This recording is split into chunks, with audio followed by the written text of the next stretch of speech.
Hello friends, welcome to my channel. तो आज हम पढ़ेंगे पवार वंश के अगले राजा श्याम शाह के बारे में।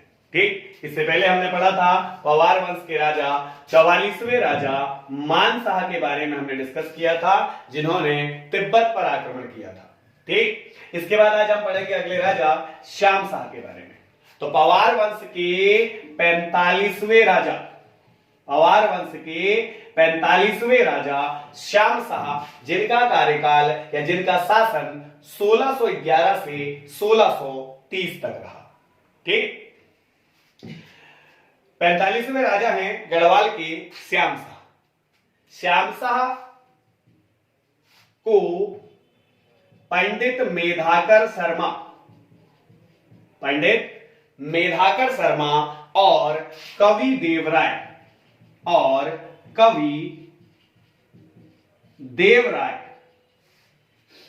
ने शाम शाह कहा है। ठीक है, श्याम शाह गढ़वाल के 45वें राजा है पवार वंश के, जिनके बारे में पंडित मेधाकर शर्मा और कवि देवराय अपनी रचनाओं में इसका नाम शाम शाह लिखते हैं। ठीक है, तो शाम शाह के नाम से इसको संबोधित किया है पंडित मेधाकर शर्मा ने और कवि देवराय ने। ठीक, श्याम शाह के बारे में देखिए, श्याम शाह के समय में मुगल बादशाह जहांगीर ने श्याम शाह को हाथी व घोड़े भेंट किए थे।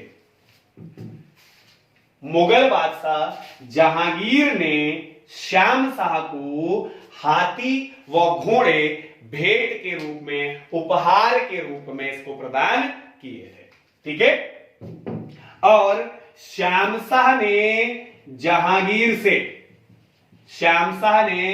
जहांगीर से मुलाकात भी की थी, भेंट भी की थी और मिला भी था जहांगीर से। कौन? श्याम शाह। श्याम शाह का वर्णन जहांगीर नामा में भी मिलता है। जहांगीर नामा में भी श्याम शाह का वर्णन मिलता है। जहांगीर से गढ़वाल के राजा की भेंट का वर्णन हमें किसमें मिलता है? जहांगीर नामा जो पुस्तक है, इसमें हमें इसका वर्णन मिलता है। ठीक है, श्याम शाह देखिए पिता के समान यानी मानशाह की तरह श्याम शाह ने भी दापा पर पुनः आक्रमण किया और दापा के राजा से एक शेर सोना और एक गाय प्रतिवर्ष कर के रूप में प्राप्त की। ठीक है, देखिए जैसे मानसा ने दापा पर आक्रमण किया तो दापा के राजा से 1.25 शेर सोना और एक 4 सींग वाला मेढ़ा प्रतिवर्ष कर के रूप में मानशाह लेते थे।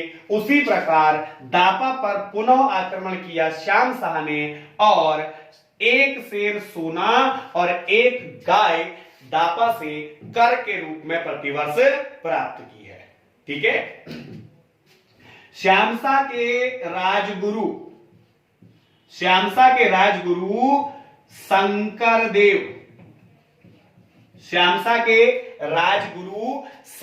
देव थे और शंकर देव ने एक ग्रंथ की रचना की है जिसका नाम है वास्तु शिरोमणि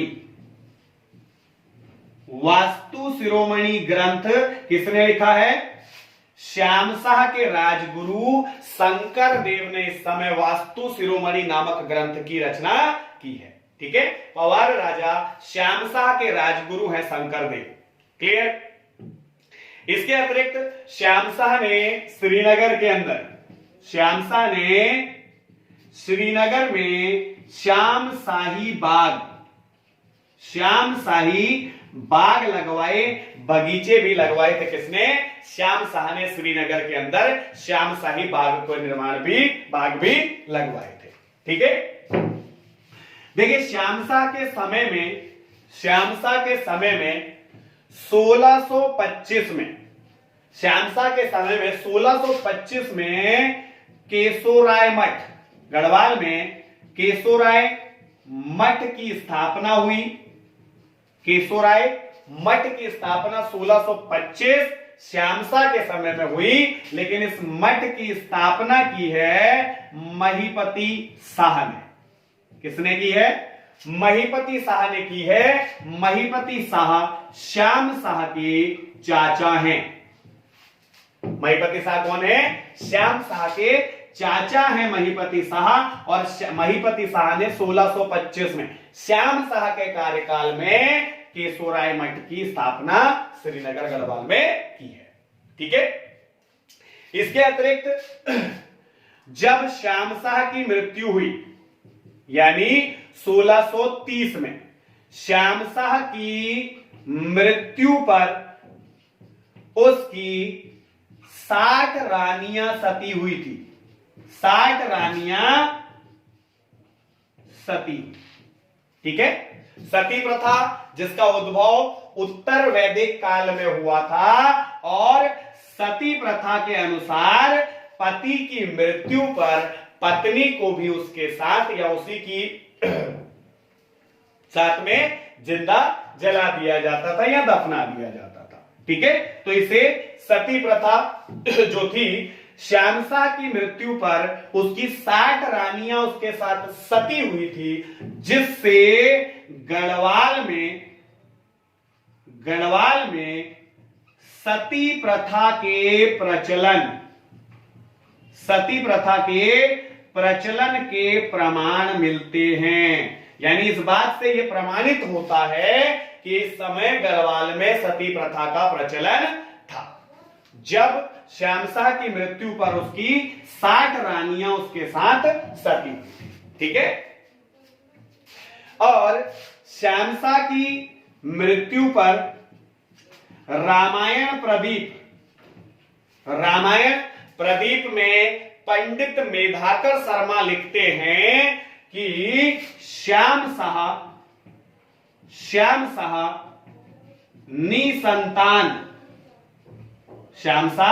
निसंतान ही मरा था। यानी श्यामशाह की मृत्यु तक भी श्यामशाह क्या था? निसंतान था। श्यामशाह की कोई संतान नहीं थी। रामायण प्रदीप में श्यामशाह लिखते हैं।